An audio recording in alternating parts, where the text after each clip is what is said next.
Vamos dar continuidade então ao curso dos dons, estamos fazendo uma análise dom por dom. Agora nós vamos falar da palavra do conhecimento, um dom que popularmente tem sido, erroneamente chamado de dom de revelação, visto que o nome correto é palavra do conhecimento, que traz a lume fatos ocultos através de uma iluminação divina, o que pode levar à verdade bíblica, à atenção da igreja ou revelar fato necessário para uma nova ação. Este dom também é encarado por especialistas como habilidade dada por Deus a quem possui também uma perspicácia maior para a pesquisa e o conhecimento, ou seja, o dom da palavra do conhecimento dentro da narrativa bíblica, ele tem duas perspectivas. Pode ser uma iluminação dada pelo Espírito ou pode ser também fruto da pesquisa, tá? No original grego é logos, logos é palavra, gnosis é conhecimento. Seu estudo é muito amplo. Aqui é a leitura do meu livro, agora eu vou ler o que está escrito do meu livro. Tendo duas linhas de pensamento aceitas por boa parte dos historiadores, mais ortodoxos ao texto. Em primeiro lugar, esse dom tem sido definido como a iluminação sobrenatural de algum fato que existe na mente de Deus, mas que o homem, devido às suas naturais limitações, não pode conhecer. E nesse contexto neotestamentário, observados nos ministérios de Pedro, no ministério de Paulo e principalmente no ministério de Jesus, ele pode se manifestar de muitas formas, tá? O nome correto seria a palavra do conhecimento, sem sombra de dúvidas, mas também é visto por um número grande de teólogos e historiadores como uma habilidade dada por Deus a quem possui uma perspicácia maior para a pesquisa e o conhecimento, certo, meus irmãos? Então temos aqui o dom da palavra do conhecimento, o dom da palavra da sabedoria, que é dado por Deus a alguns membros do corpo de Cristo para que eles sempre ajam com orientação divina em todas as áreas de sua vida. Quando usado corretamente, esse dom ajuda o seu portador a crescer espiritualmente mediante escolhas que levam à maturidade cristã. A palavra da sabedoria pode ser dividida de duas formas. Em primeiro lugar, é a sabedoria implantada por Deus na vida de uma pessoa para que ela possa aplicar de forma correta todo o seu conhecimento adquirido ao longo de sua caminhada cristã. Como função universal, na falta de sabedoria, somos exortados por Deus a pedi-la. Se, porém, algum de vós necessita de sabedoria, peça a Deus, que a todos dá liberalmente e nada lhe impropera, e ser-lhe-á concedida. Tiago 1, versículo 5. Então, meus irmãos, esse dom da palavra de sabedoria também pode agir juntamente com o dom da palavra do conhecimento. Por exemplo, uma pessoa, o Senhor ilumina a mente de uma pessoa com um fato, que ninguém sabe sobre a vida de uma outra pessoa ou sobre uma situação. Então, a pessoa que é utilizada com a palavra da sabedoria, ele tem que saber a hora certa de chamar aquela outra pessoa para conversar. Por exemplo, popularmente tem acontecido no movimento ultrapentecostal, uma pessoa é usada por Deus com a palavra do conhecimento e por falta da palavra da sabedoria, envergonha as pessoas publicamente, com uma famosa profecia. Então tem que ter esse cuidado, tá? Em segundo lugar, esse dom também está aliado à sabedoria humana pela ética da ponderação, na hora de se tomar uma decisão. Mesmo contando com a sabedoria divina, Salomão usou todas as faculdades de sua intelectualidade em suas decisões.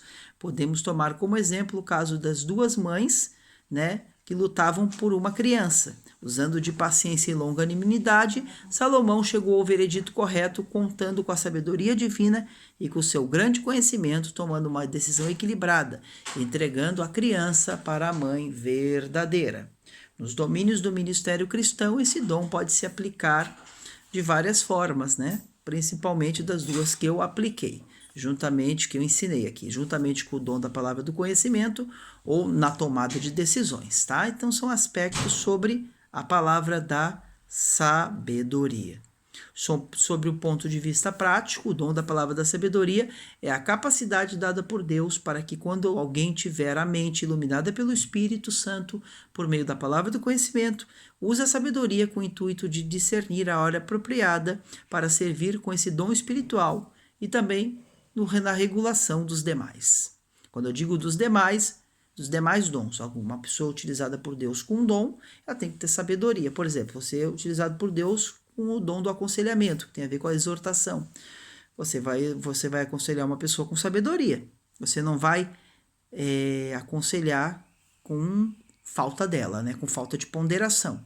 A pessoa que tem ponderação, ela tem sabedoria, certo? Então, nós temos aqui o dom da palavra da sabedoria, o dom da palavra do conhecimento. E vamos para mais um dom aqui. Próximo dom que vamos abordar, dom de discernimento. A habilidade de distinguir o certo do errado, a verdade do erro e dar uma imediata avaliação baseada na palavra de Deus.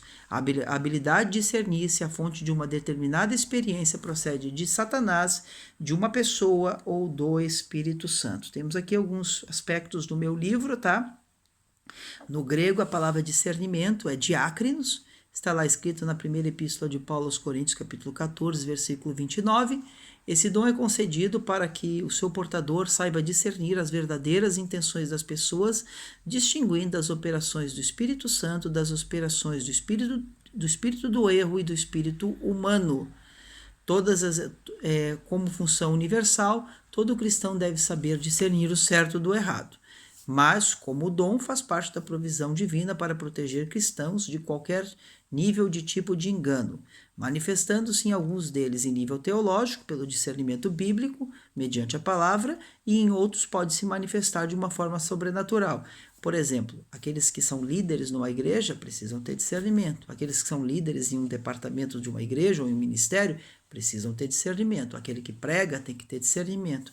Aquele que pastoreia tem que ter discernimento. Aquele que está aconselhando tem que ter discernimento. Qualquer função dentro da casa de Deus exige discernimento. Agora, não necessariamente significa que a pessoa tenha o dom de discernimento de espíritos, tá? Que já foi explicado aqui durante esta pequena aula acerca deste dom, certo, meus irmãos? Também um equilíbrio, tá? Um stop aqui acerca do dom de discernimento de espíritos. Cuidado com a outra espiritualização.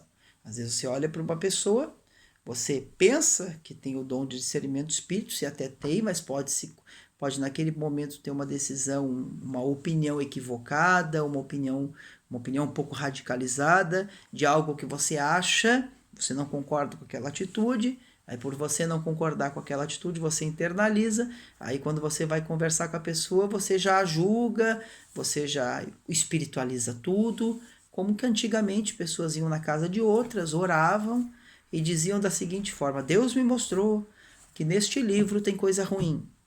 Olha que absurdo, como se as pessoas não pudessem ler. Como aconteceu num caso, uma pessoa foi orar na casa de outra e disse assim: ó, Deus, o Espírito Santo me falou que nesse livro tem coisas que não agradam a Deus, mas o restante da coleção estava guardado em outro cômodo e Deus não mostrou para aquela pessoa. E um livro dependia do outro, ou seja, toda a coleção, os livros um dependiam do outro, ou seja, aquilo foi uma hiperespiritualização, uma espiritualização exagerada.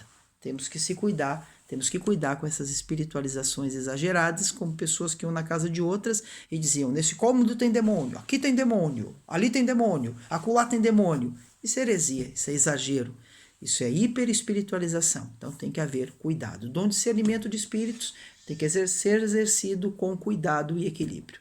Um abraço, gente, e até a próxima aula.